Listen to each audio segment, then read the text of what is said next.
غیبت کسی کی عزت پامال کرنے میں آتا ہے، انسان کو ستانے کے لیے بدترین ہتھیار ہے کہ اس کی غیر موجودگی میں اسے برا بھلا کہا جائے اور اس کی برائیوں کو ڈسکس کیا جائے۔ ایک شخص نے حضور صلی اللہ علیہ وسلم سے پوچھا غیبت کیا ہے؟ آپ نے فرمایا یہ کہ تو کسی شخص کا ذکر اس طرح کرے کہ وہ سنے تو اسے ناگوار ہو، اسے اچھا نہ لگے کہ میرے بارے میں اس طرح کا اوپینین دیا گیا ہے۔ اس نے عرض کیا یا رسول اللہ صلی اللہ علیہ وسلم اگرچہ میری بات سچی ہو؟ فرمایا اگر تیری بات باطل ہو تو یہی چیز پھر بہتان ہے، الزام ہے۔ وَلَا يَغْتَبْ بَعْضُكُمْ بَعْضًا، تم میں سے بعض کی غیبت نہ کریں۔ غیبت کا لفظ کس سے؟ غیب سے ہے، یعنی اس کی غیر موجودگی میں، اس کی پیٹھ پیچھے، کیونکہ کسی کے سامنے جب کوئی کرتا ہے تو وہ اپنی صفائی پیش کر سکتا ہے نا، لیکن جب اس کے فرشتوں کو بھی خبر نہیں کہ اس کے بارے میں کیا کہا جا رہا ہے اور کیسی کیسی بات کہی جا رہی ہے، تو وہ اپنا دفاع بھی نہیں کر سکتا، خود کو پروٹیکٹ بھی نہیں کر سکتا۔ اسی لیے اس کو کس سے تشبیہ دی گئی؟ مردہ بھائی کے گوشت کھانے سے، کیونکہ بھائی جب مر جاتا ہے تو اس کو انگلی کو چھری سے کاٹے یا کچھ اور کہیں سے کاٹے تو وہ کچھ بھی نہیں کر سکتا نا، مرا ہوا انسان تو ہاتھ نہیں ہلا سکتا۔ تو غائب انسان مرے ہوئے انسان کی طرح جو خود کو پروٹیکٹ نہیں کر سکتا، پوری طرح دوسرے کے رحم و کرم پہ ہوتا ہے نا۔ تو مرے ہوئے انسان کے ساتھ انسان کا معاملہ کیسا ہونا چاہیے؟ ہمدردی کا نا۔ تو ایک مسلمان دوسرے مسلمان کے لیے آخر ہمدردی کیوں نہیں رکھتا جو اس کے اپنے ہی جسم کا ایک حصہ ہے؟ پھر اسی طرح یہ ہے کہ اگر غیبت اس لیے کی جائے کہ دو انسانوں کے تعلقات خراب ہوں تو یہ چغلی کہلاتا ہے، یعنی برائی کو بس ایسے ہی مزے کے لیے ڈسکس کرتے رہنا، یہ غیبت ہے، خاص اچھی کیوں نہ ہو۔ جھوٹ ہے تو بہتان ہے، اور اگر فساد ڈالنے کے لیے ہے تو چغلی۔ اب بعض صورتیں ایسی ہیں کہ جن میں انسان کو دوسرے کے بارے میں کوئی اوپینین دینے کی ضرورت پڑتی ہے یا دیے بغیر چارہ نہیں ہوتا۔ وہ کون سی صورتیں ہیں؟ مثلا ہم دیکھتے ہیں کہ ایک بدو حضور کے پیچھے نماز میں آ کے شامل ہوا اور نماز ختم ہوتے ہی یہ کہتا ہوا چل دیا خدایا مجھ پہ رحم کر اور محمد صلی اللہ علیہ وسلم پر، اور ہم دونوں کے سوا کسی کو اس رحمت میں شریک نہ کر۔ حضور صلی اللہ علیہ وسلم نے جب سلام پھیرا تو صحابہ سے فرمایا تم لوگ کیا کہتے ہو، یہ شخص زیادہ نادان ہے یا اس کا اونٹ؟ تم نے سنا نہیں کہ یہ کیا کہہ رہا تھا؟ وہ جا چکا تھا، اس کے پیچھے آپ کہہ رہے ہیں، کیا یہ غیبت نہیں تھی؟ بظاہر تو غیبت ہی نظر آتی ہے، لیکن آپ کو کیوں کہنا پڑا؟ تاکہ دوسرے لوگ ایسا نہ کرنا شروع کر دیں، دوسرے لوگ ایسا کام نہ کریں۔ کیونکہ اگر آپ اس پہ خاموشی اختیار کرتے تو آپ کو معلوم ہے کہ ایسی خاموشی اختیار کرنے کا مطلب کیا ہے۔ آپ کی خاموشی کیا ہوتی تھی؟ تقریری حدیث، ٹیسٹ اپروول، خاموش تلقین کہ ہاں ٹھیک ہے سب ایسا کر سکتے۔ تو بسا اوقات رہنمائی کے منصب پر فائز لوگ اگر کسی ایسی چیز کی طرف نشاندہی کریں بغیر نام لیے تو ایسی صورت میں وہ غیبت شمار نہیں ہوتا۔ اسی طرح کسی کی شادی کے موقع پر کوئی رشتہ ہو رہا ہے اور کوئی آ کے پوچھتا ہے کہ ہاں بھی فلاں تمہارا کلیگ ہے، بتاؤ کیسا ہے، تو اس کی کوئی اگر ایسی عادت ایک آدھ پتہ ہے آئندہ مشکل ہو سکتی ہے شادی کے بعد کسی دوسرے کو، تو اس کا ذکر کیا جا سکتا ہے۔ لیکن یہ نہیں کہ سب کو دکھاتا پھر، مومن تو مومن کا آئینہ ہے، سب سے پہلے تو کسی کی خرابی خود اس کو دکھانی چاہیے، اور اگر اس کو نہیں بھی دکھائی تو اگر کسی کو رشتہ کرنا ہے اس سے یا کوئی بزنس کرنا ہے تو اس کو بس اتنی بات جتنی علم ہو، بڑھائے چڑھائے بغیر صرف اتنا ذکر کر دیا جائے، اور اس میں بھی تمسخر کا انداز نہ ہو، حقارت کا انداز نہ ہو، کسی کو لیٹ ڈاؤن کرنا نہ ہو، بس خاموشی سے کہہ دیا جائے کہ میرے علم میں یہ بات ہے۔ جیسے حضور صلی اللہ علیہ وسلم کے پاس ایک خاتون آئی فاطمہ بنت قیس، ان کو دو لوگوں نے نکاح کا پیغام بھیجا تھا، انہوں نے آپ سے مشورہ کیا کہ میں کیا کروں، یہ آپ کے صحابہ ہیں، تو آپ نے فرمایا کہ ان میں سے ایک تو مفلس ہے اور دوسرے بیویوں کو مارتے ہیں۔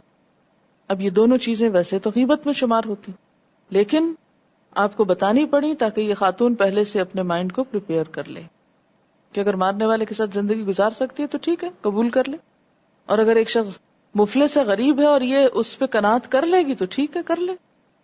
اسی طرح ایک شخص آپ صلی اللہ علیہ وسلم کے پاس ملنے کے لیے آیا، آپ حضرت عائشہ کے ہاں تشریف فرما تھے، اس نے آ کے اجازت لی تو آپ نے فرمایا یہ قبیلے کا بدترین آدمی، پھر آپ باہر تشریف لے گئے، اس سے بڑی نرمی سے بات کی، گھر واپس آئے تو حضرت عائشہ نے عرض کیا کہ آپ تو اس سے بڑی اچھی طرح بات کر رہے تھے، حالانکہ آپ نے کہا تھا کہ وہ بدترین آدمی ہے.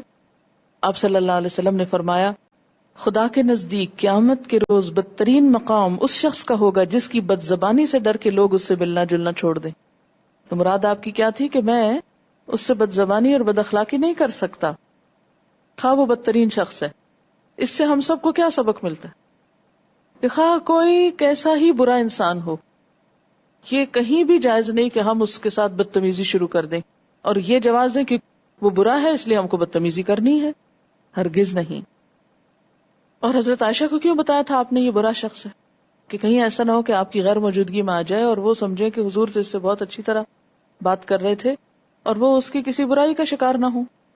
لیکن اس سے زیادہ آپ نے کچھ نہیں کہا کہ پھر وہ قصے سنانے لگ جائے، اچھا اس نے ایک دفعہ ایسا کیا تھا، پھر دوسری دفعہ ایسا اور تیسری دفعہ ایسا. بس اتنا ہی کہہ دینا کافی کہ محتاط. اسی طرح ایک موقع پر حضرت ابو سفیان کی بیوی ہند نے آ کے حضور سے عرض کیا ابو سفیان ایک بخیل آدمی، مجھے اور میرے بچوں کو اتنا نہیں دیتے جو ضروریات پوری کرے. اب یہ ہے کہ بیوی کی شکایت شوہر کے بارے میں کسی ایسے انسان سے جو اس کی مدد کر سکے یہ بھی اس میں شمار نہیں ہوتی. لیکن ہر مجلس میں بیٹھ کے شوہر کو برا کہنا شروع کر دینا اور ہر ایک کے سامنے اس کے قصے کھولنا. ہن لباس لکم وانتم لباس لہم، اپنا ہی لباس پھاڑنا ہے. تو اس سے کیا پتہ چلتا ہے؟ اگر مظلوم کسی ظالم کی شکایت کرتا کسی عدالت میں جا کے تو غیبت نہیں شمار ہو. اسی طرح اگر اصلاح کی نیت سے کسی ایسے شخص کا ذکر لوگوں کے سامنے کر دیا جائے جسے لوگ فالو کرتے ہوں، جس کو کاپی کرتے ہوں، اور اس بات کی طرف جو سب کے سامنے بھی ہو، مثلا ایک شخص غلط قرآن پڑھتا ہے اور آپ جانتے ہیں اور کوئی شخص اس کے پاس پڑھنے کو جاتا ہے، تو آپ اس کو بتا سکتے ہیں کہ ذرا محتاط رہنا کہ یہ اور یہ چیز جو ہے یہ درست نہیں، تاکہ یہ غلطی نہ سیکھے. لیکن مزید کہانیاں من گھڑت سچی جھوٹی کچھ اور پھیلانا شروع کر دیں، یہ درست نہیں. پھر اسی طرح یہ ہے کہ فتویٰ لینے کے لیے کسی واقعے کا ذکر کرنا.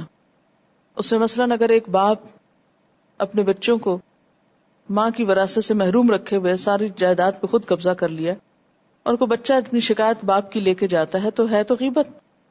لیکن اس کو فتویٰ لینا ہے، اسے بتانا پڑے گا کہ میرا باپ ایسے کر رہا ہے. اس ریلیونٹ ایشو تک ہی بات کرنا ہوگی. یہ نہیں کہ اب آپ کو نہیں وہ نماز بھی نہیں پڑھتا اور وہ فلاں بھی غلط کام کرتا اور وہ فلاں بھی اور بے وجہ بہت سی اور کہانیاں ساتھ نہیں. جتنی بات کا فتویٰ مطلوب ہے.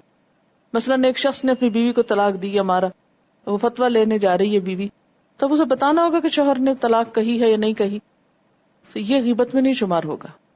لیکن مفتی صاحب کے سامنے بتانا تو جائز ہے، عوام کے سامنے اس کا ذکر کرنا درست نہیں. اچھا، اسی طرح ہر مجلس میں بیٹھ کر کبھی حکومت کی برائیاں شروع کر دینا، کبھی کسی سیاسی لیڈر کی باتیں شروع کر دینا، یہ بھی درست نہیں. ہم لوگوں نے اس کو بہت ایک لائسنس دے دیا ہے کہ چونکہ وہ تو مشہور آدمی اور غلطیاں کر رہے ہیں سر عام، تو اس لیے ہمیں بھی اجازت ہے کہ ہم بھی ہر وقت ان کا نام لے لے کے ان کو ڈسکس کریں. نہیں، یہ بھی غیبت میں شمار ہوتا ہے. لا يحب اللہ الجہر بالسوء من القول الا من ظلم. اللہ کسی برائی کو بآواز بلند کہنا پسند نہیں کرتا مگر جس پہ ظلم کیا گیا ہو. یعنی مظلوم کو یہ حق ہے کہ اپنے ظلم کی شکایت کسی کو سنائے. جیسے تفسیر میں بھی میں نے آپ کو بتایا تھا کہ مظلوم ظالم کے خلاف فریاد کر سکتا ہے، مقدمہ دائر کر سکتا ہے، حق مانگ سکتا ہے، اس ظلم کو رکوانے کے لیے مدد طلب کر سکتا ہے. لیکن ایسی باتیں ہر مجلس میں کہنے اور اخباروں میں چھاپنے کی نہیں ہوتی. ان کو نشر نہ کریں، کیونکہ برائی کو نشر کرنا بھی ایک پولوشن میں ہی آ جاتا ہے. کیا کریں؟ اس کے پاس جائیں جو آپ کی مدد کر سکے. ابھی بات ہے نا کہ جب کوئی آپ کی برائی کرے تو جواباً آپ نہ کریں، چھوڑ دیں ان کو ان کے حال پہ. انہوں نے اپنے لیے اپنی کمائی کرنی ہے اور ہم کو اپنی کرنی. انہوں نے ہماری قبر میں نہیں آنا اور ہم نے ان کی قبر میں نہیں جانا. انہوں نے ہمارا حساب نہیں دینا اور ہم نے ان کا نہیں دینا. جس کو جو کہنا ہے وہ ابھی سورۃ قاف پڑھیں گے کہ سب لکھا جا رہا ہے. شیخ سعدی کا قول ہے، تم نے غیبت کرنا ہے تو اپنی ماں کی کرو، کیونکہ تمہاری ماں تمہاری نیکیوں کی زیادہ حقدار ہے. یہ یاد رکھیں کہ جس کی آپ غیبت کرتے ہیں، جس کو آپ برا بھلا کہتے ہیں، جس کو آپ نیگیٹو وے میں ڈسکس کرتے ہیں، دراصل آپ اپنی نیکیاں اس کو بھیج دیتے ہیں۔ نیکیاں سمیٹنا ایک تکلیف دہ عمل ہوتا ہے، تو کبھی کسی کی باتیں سن کر خاموش ہو کر بھی نیکیاں جمع کی جا سکتی، ٹھیک ہے۔ اسی طرح یہ ہے کہ اگر آپ سے کسی کی غیبت ہو گئی ہے یا ہوتی رہی ہے تو اس کے لیے بخشش کی دعا کریں، اس کی طرف سے صدقہ کریں، اور یہ سوچیں ضرور کہ میں اپنی اتنی ساری نیکیاں اس کو دے چکی